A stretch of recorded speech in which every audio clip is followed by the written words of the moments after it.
जल संसाधन। तो क्या है जल संसाधन, आइए देखते हैं। सबसे पहले कुछ बेसिक बातें देख ली जल संसाधन के बारे में। तो कह रहा है जल संसाधन क्या है, विश्व के कुल जल का 97.5% महासागर में खारा लवणीय जल, मतलब कहने का मतलब नमकीन पानी। कौन सा पानी, नमकीन पानी, है ना। तो कहने का मतलब क्या है कि हम मात्र 2.5% जल जो है मृदु है, मीठा है और लवणीय है। कहने का मतलब कि जिसे हम उपयोग कर सकते हैं, पी सकते हैं, खाना में बनाने में उपयोग कर सकते हैं। बृहद क्षेत्र में जल की उपस्थिति, आप कहिए इतना सारा जल महासागर में है, इसी कारण से क्या बोलते हैं, पृथ्वी को नीला ग्रह बोलते हैं। ठीक है, चलिए अब आगे बढ़ते हैं। अब कहते हैं कि जल संसाधन। तो जल संसाधन जब बोल रहे हैं तो कहने का मतलब जल संसाधन में अब हम ये देखें कि जल जो होता है कहाँ कहाँ पे, एक तो भूपृष्ठ पर होता है और एक होता है भूमिगत जल होता है। दो जगह, एक तो धरती के ऊपर और एक धरती के नीचे, है ना। तो जिसको धरती के ऊपर होता है, पोखर में, नदी में, तालाब में, झील में, उसे भूपृष्ठीय जल कहते हैं। ठीक है, और जो भूमि के नीचे होते हैं जैसे कि, तो उससे क्या बोलते हैं, जैसे चापाकल से हम निकालते हैं, हैंडपम्प से निकालते हैं, उसे क्या बोलते हैं, भूमिगत जल बोलते हैं। ठीक है, तो ये बातें समझ में आया होगा। चलिए अब बात करते हैं बहुउद्देशीय परियोजना क्या है। तो जल के विविध उपयोग के दृष्टि से बनाई गई परियोजना को क्या बोलते हैं, बहुउद्देशीय परियोजना। इसे नदी घाटी परियोजना भी कहा जाता है। देखिए एक बात समझिए थोड़ा सा, अगर हम कहीं पर बांध बनाते हैं, ठीक है, ये बांध बना लेते, इससे कितना सारा फायदा हो। पहली बात कि बाढ़ की समस्या जो इधर थी वो ख़त्म हो गई। दूसरी बात, यहाँ पर अब जल जमा है तो इस जल का उपयोग हम उद्योग में कर सकते हैं, मवेशी को पिलाने में कर सकते हैं, खेत को पटौनी में कर सकते हैं, मतलब जहाँ खेती बाड़ी होता है उसमें के लिए उस जल का उपयोग कर सकते हैं, बिजली उत्पादन भी कर सकते हैं।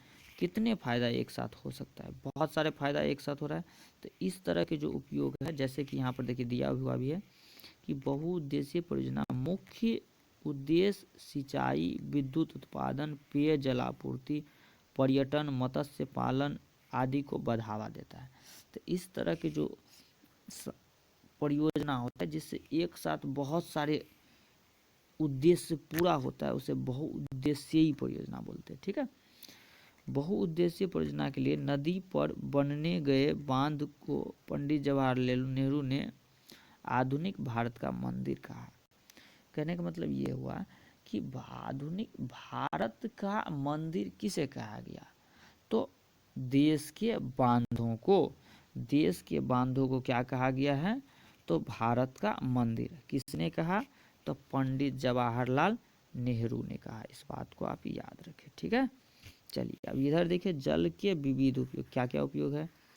जल के विविध उपयोग है कि बाढ़ नियंत्रण, है ना। क्या है विविध उपयोग, कि बाढ़ नियंत्रण है, मृदा अपरदन से रोक है, पेय जल की आपूर्ति है ना, विद्युत उत्पादन होता है, परिवहन एवं मनोरंजन है, मत्स्य पालन है, पर्यटन है, जल कृषि है, सिंचाई, ये सारी चीज़ें हैं। अब देखिए इसमें एक पॉइंट जो है समझने वाली ये है कि जल संकट किसको कहते हैं। तो जल की अनुपलब्धता जल संकट का, अनुपलब्धता का मतलब क्या हुआ, जल की कमी।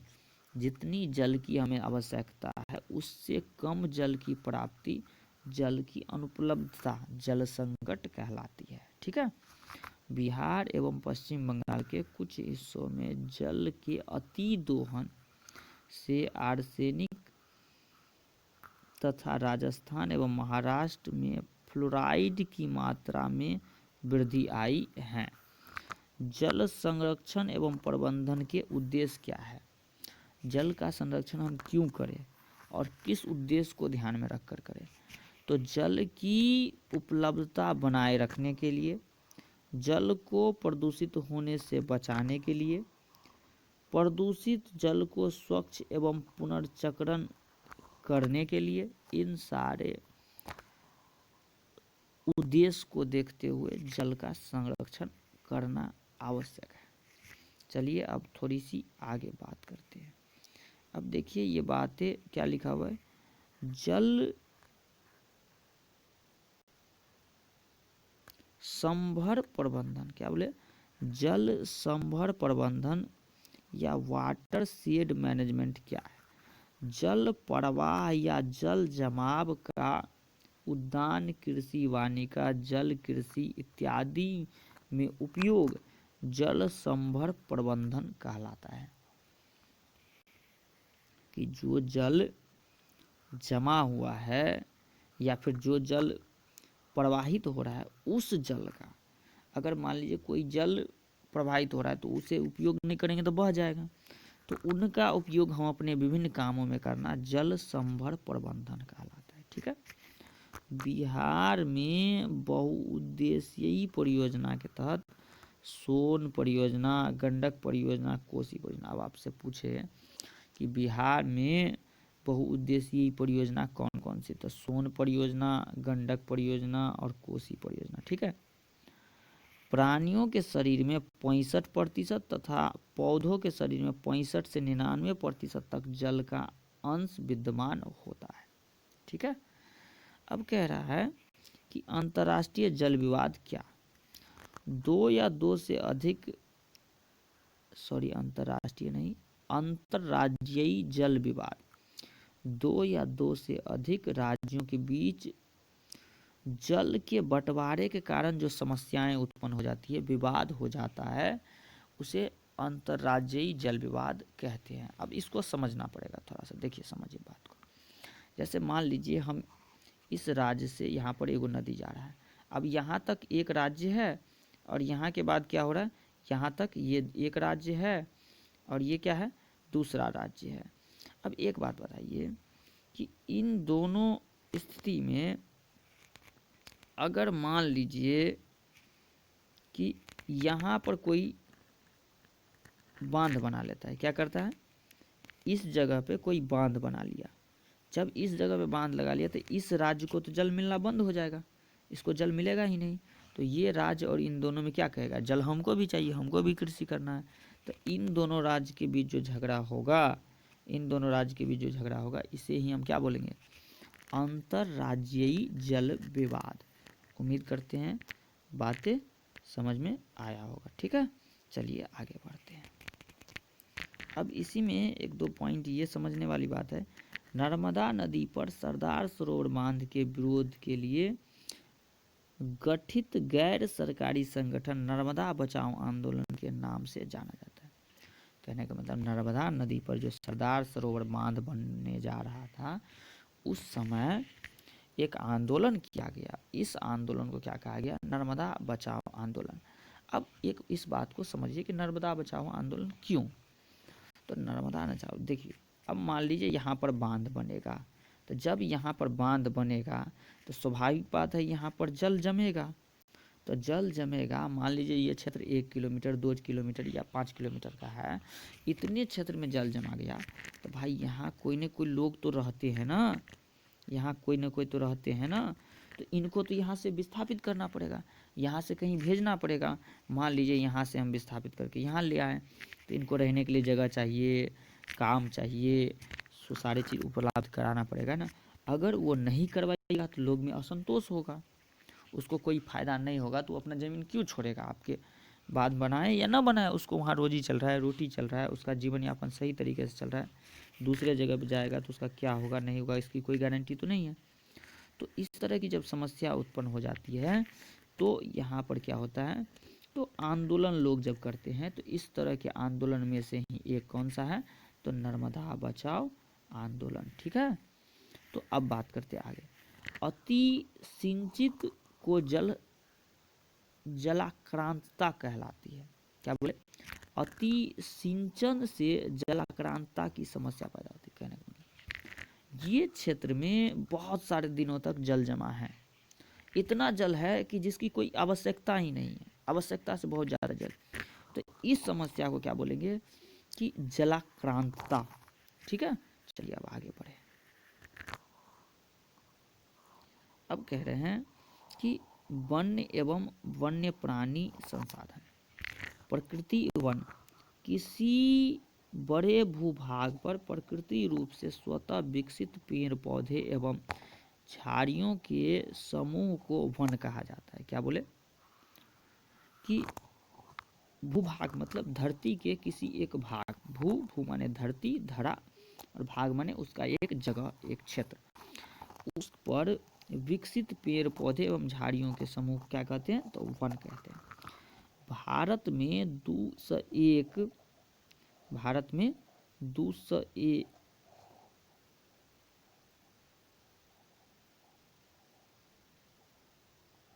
भारत में 2001 में लगभग 19.27% भौगोलिक क्षेत्र पर वन था, लेकिन बिहार की कुल भौगोलिक क्षेत्र के मात्र 7.1% भाग पर वन है।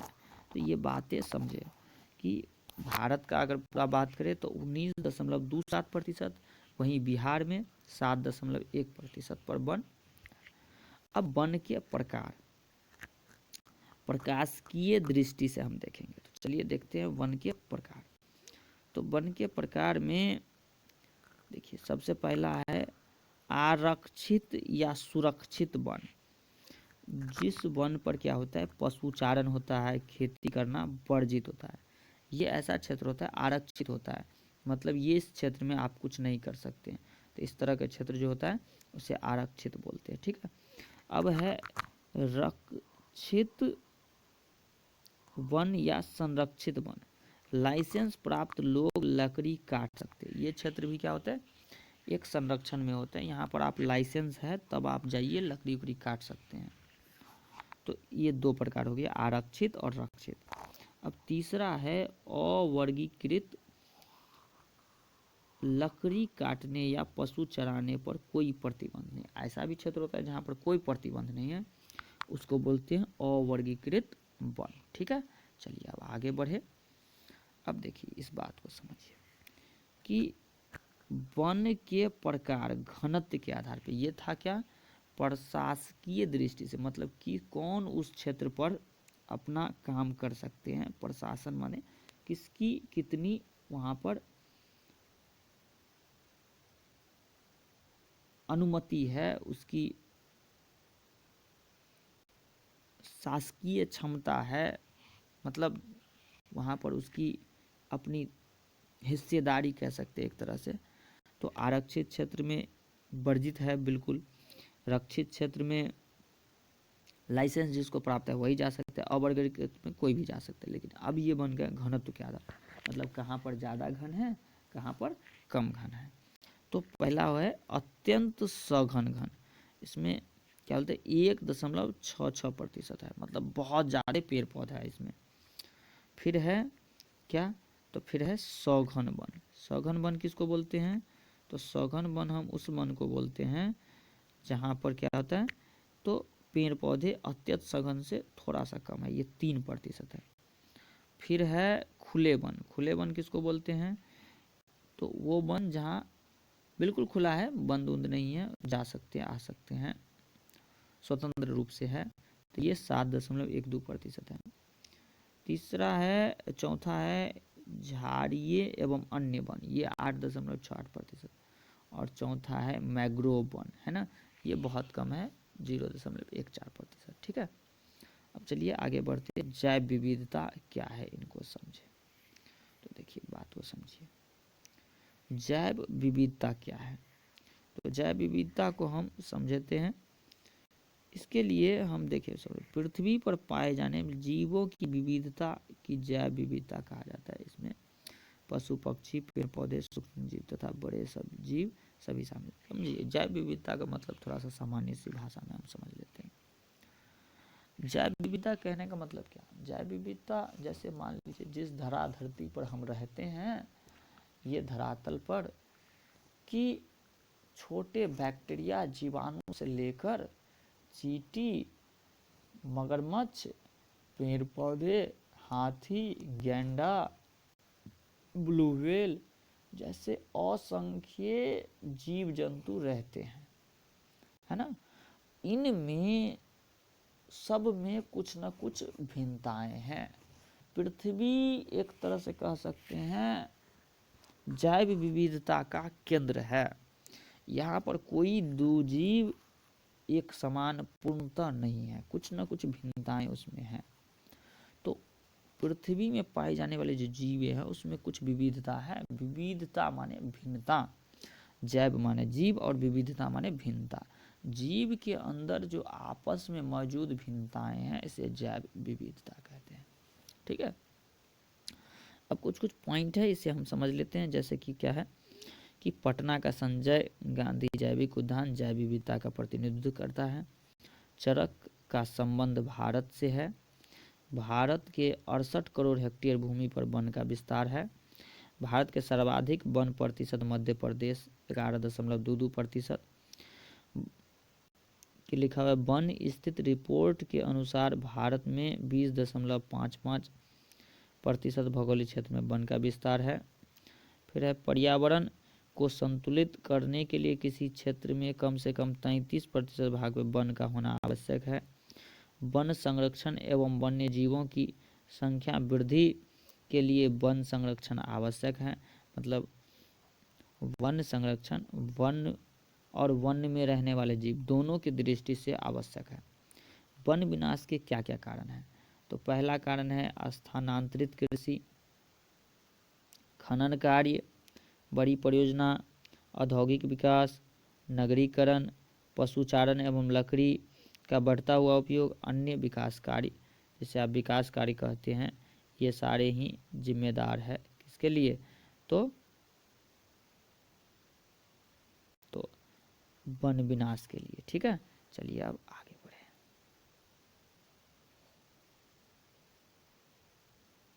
अब बात करते हैं वन में जो जीव है उसका ह्रास हो रहा है, तो उसके क्या क्या कारण है?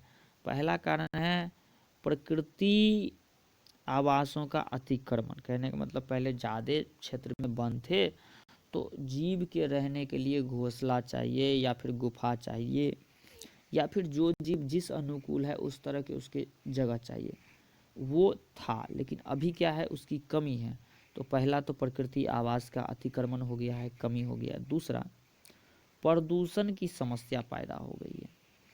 तीसरा, वन का लगातार विनाश होता जा रहा है। चौथा, आर्थिक लाभ हेतु अवैध लोग शिकार करते हैं। जहाँ फायदा देखा कि फट से मार दो कोई जीव को, है ना।